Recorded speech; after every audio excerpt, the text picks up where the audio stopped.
Annihilation of Caste with a reply to Mahatma Gandhi.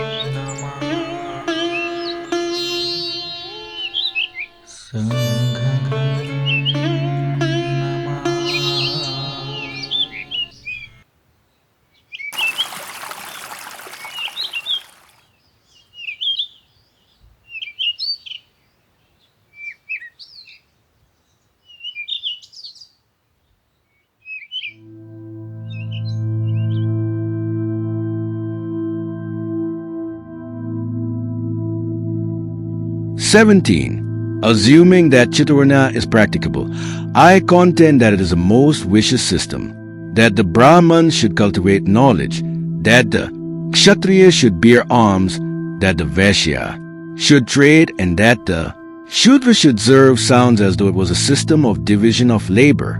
Whether the theory was intended to state that the Shudra need not, or that, whether it was intended to lay down that he must not, is an interesting question.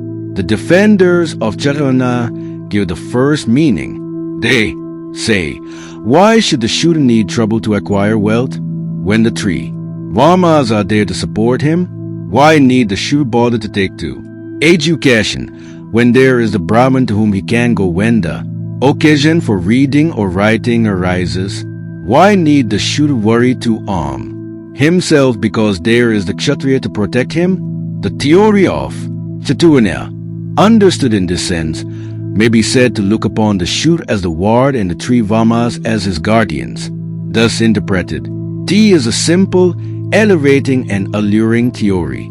Assuming this to be the correct view of the underlying conception of Chaturvarnya, it seems to me that the system is neither foolproof nor knave-proof. What is to happen if the Brahmins, Vaishyas and Kshatriyas fail to pursue knowledge, to engage in economic enterprise and to be efficient soldiers which are their respective functions? Contrariwise, suppose that they discharge their functions but flout their duty to the Shudra or to one another.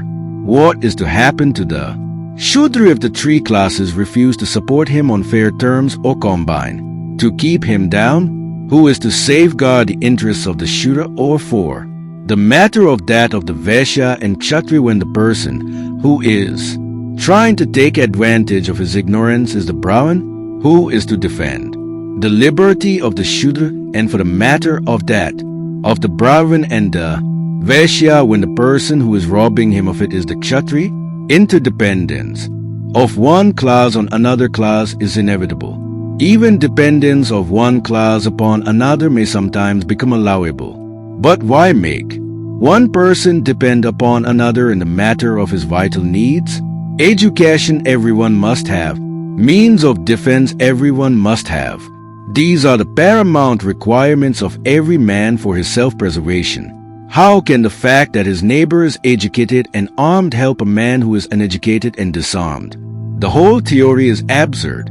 These are the questions which the defenders of Chaturvarnya do not seem to be troubled about, but they are very pertinent questions, assuming their conception of Chaturvarnya that the relationship between the different classes is that of ward and guardian is the real conception underlying Chaturvarnya. It must be admitted that it makes no provision to safeguard the interests of the ward from the misdeeds of the guardian.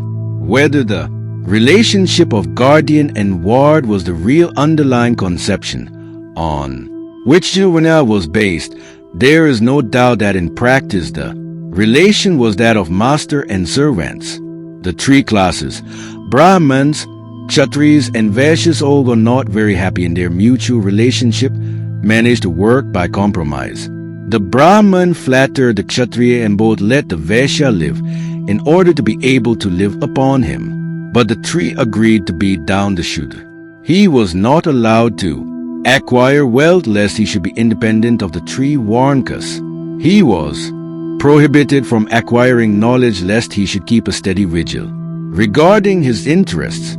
He was prohibited from bearing arms lest he should have the means to rebel against their authority. That this is how the Shudras were treated by the Trivarnikas is evidenced by the laws of Manu.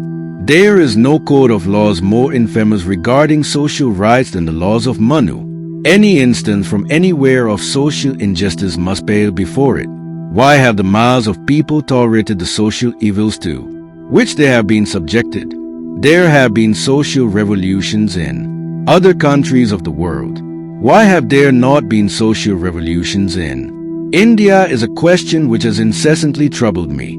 There is only one answer which I can give, and it is that the lower classes of Hindus have been completely disabled for direct action on account of this wretched system of Chaturvarnya. They could not bear arms, and without arms they could not rebel. They were all plowmen, or rather condemned to be plowmen, and they never were allowed to convert their plowshare into swords. They had no bayonets, and therefore everyone who chose could and did sit upon them. On account of the Chaturvarnya, they could receive no education. They could not think out or know the way to their salvation. They were condemned to be lowly, and not knowing the way of escape and not having the means of escape, they became reconciled to eternal servitude, which they accepted as their inescapable fate. It is true that even in Europe the strong has not shrunk from the exploitation, nay, spoliation of the weak.